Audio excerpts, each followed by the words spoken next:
ស្វាគមន៍លោកអ្នកមកកាន់ថ្នាក់រៀនភាសាអង់គ្លេសសម្រាប់សិស្សខ្មែរ English for Khmer students. Hi, welcome back to our classroom again. Today we're going to learn about indirect statements. ថ្ងៃនេះយើងនឹងរៀនអំពីសម្ដីឬបញ្ជាមិនផ្ទាល់ indirect statements តើមានអត្ថន័យយ៉ាងណានោះ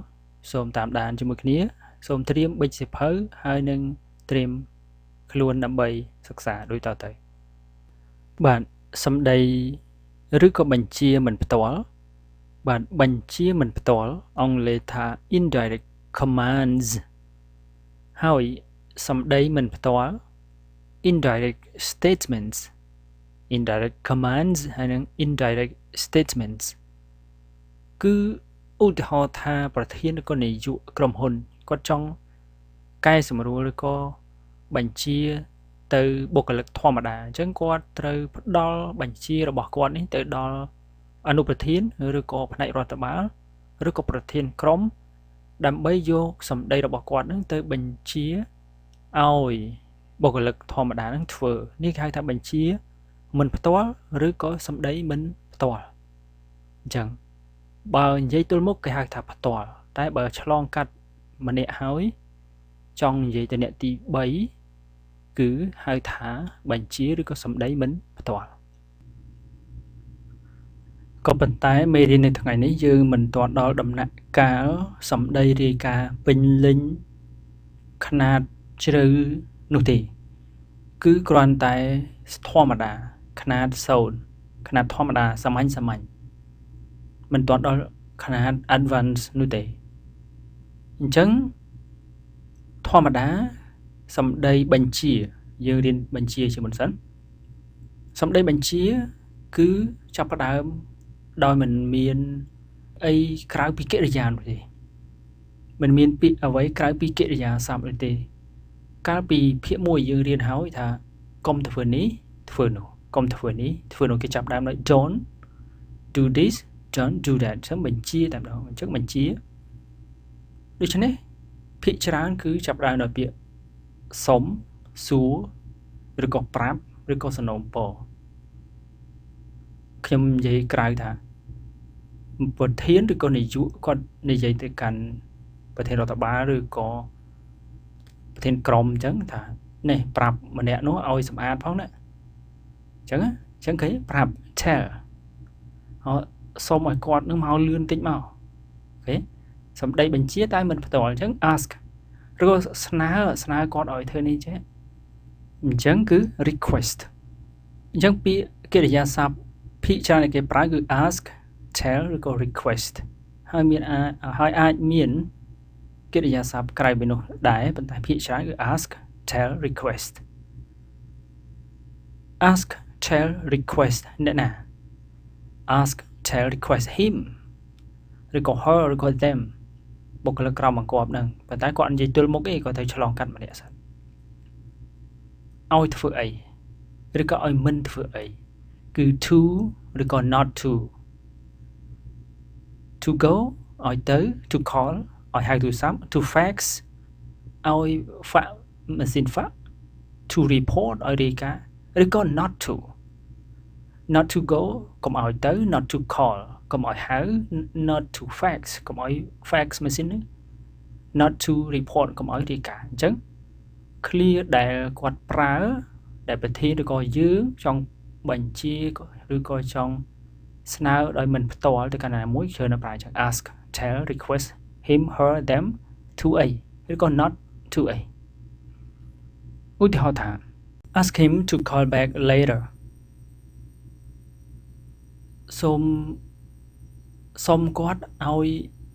ហៅនៅពេលក្រោយឲ្យហៅទូរស័ព្ទខ្ញុំមកខ្ញុំនៅពេលក្រោយឥឡូវខ្ញុំរវល់អីចឹងទៅណា tell Mark to fax the sales report ប្រាប់ Mark ឲ្យ fax នៅរបាយការណ៍ការលក់នឹងផងឬក៏ tell Helen not to call her friends ប្រាប់ Helen ផងណាកុំឲ្យ call ទៅមិត្តរបស់នាងអូខេនេះជាទម្រង់នៃសម្ដីបញ្ជាគឺ indirect commands indirect commands ជាមុនសិនហើយសម្ដីបញ្ជាគឺចេញមកប្លង់នឹងសម្រាប់លក្ខណៈដំបូងសាមញ្ញអូខេតទៅនេះខ្ញុំនឹងបង្ហាញអំពីគំរូ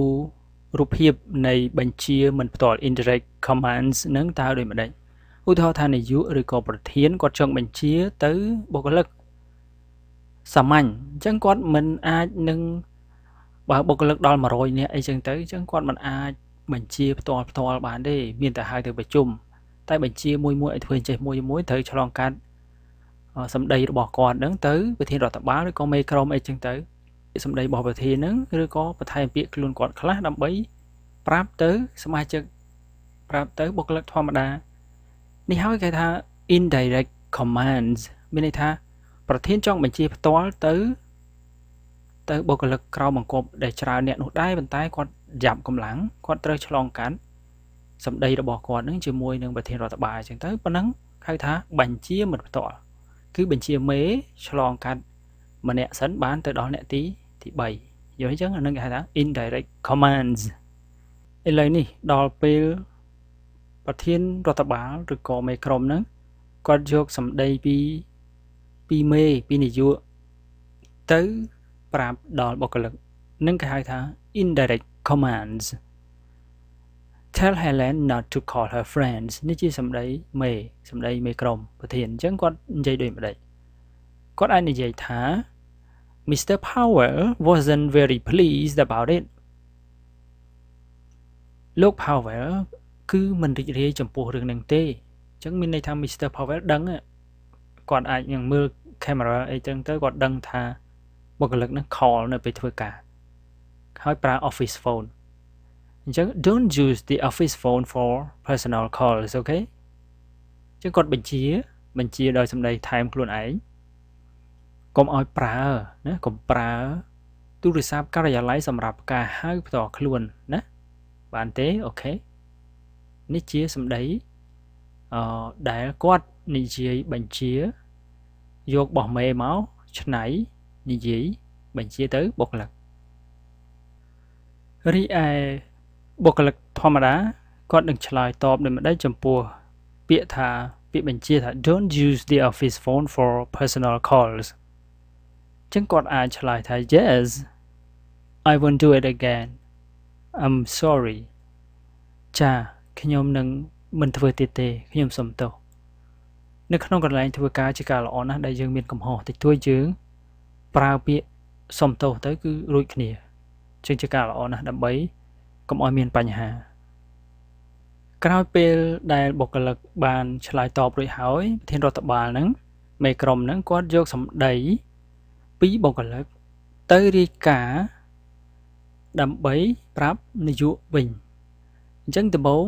នាយកគាត់បញ្ជា indirect commands ឆ្លងកាត់ប្រធានរដ្ឋបាលទៅបុគ្គលិកឥឡូវបុគ្គលិកគាត់និយាយរួចហើយប្រធានរដ្ឋបាលនឹងយកសម្ដីមិន command ទេមិនបញ្ជាទេមិនពីក្រោមបញ្ជាទៅលើវិញទេគឺសម្ដីក៏ការថ្លែងយកទៅប្រាប់វិញគេហៅថា indirect statements ការថ្លែងឬសម្ដីមិនផ្ទាល់ដូច្នេះនៅក្នុង indirect statements នេះនៅពេលដែលដំបូងនាយកបាននិយាយថា tell Helen not to call her friends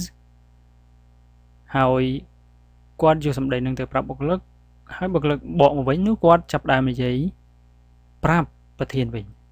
គាត់និយាយថា I told her not to use the office phone for personal calls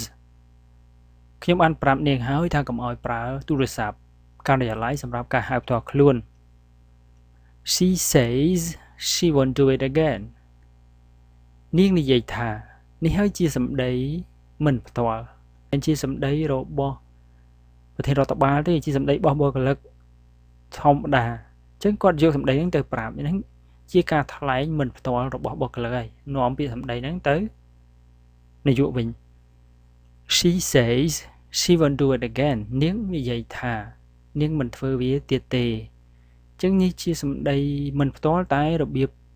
ធម្មតា0អត់មាន conditional អត់មានចង់និយាយថាអត់មានបដូរកាលបដូរអីទាំងអស់ធម្មតាសាមញ្ញដែលយើងអាចប្រើបាន កម្រិតសាមញ្ញដោយសារមេរៀនរបស់យើងការសន្ទនាមានតកតងទៅនឹងសម្ដីនិងបញ្ជាមិនផ្ទាល់អញ្ចឹងខ្ញុំលើកយកការបញ្យល់ក្បួននេះហើយមេរៀនក្រោយនឹងលើកយកការសន្ទនាតែម្ដង These are your homework. Write 3 indirect commands that you get in your workplace. Write 3 indirect statements that you get in your workplace. What are the polite words using at work? Write 5. Okay, thank you for today. Do you like my video? Please give thumbs up, or if you have any more questions, please write in the comment below or send to my email pichkim3@gmail.com or my Facebook Kimpich. And if you have not yet subscribed, please subscribe to receive more videos or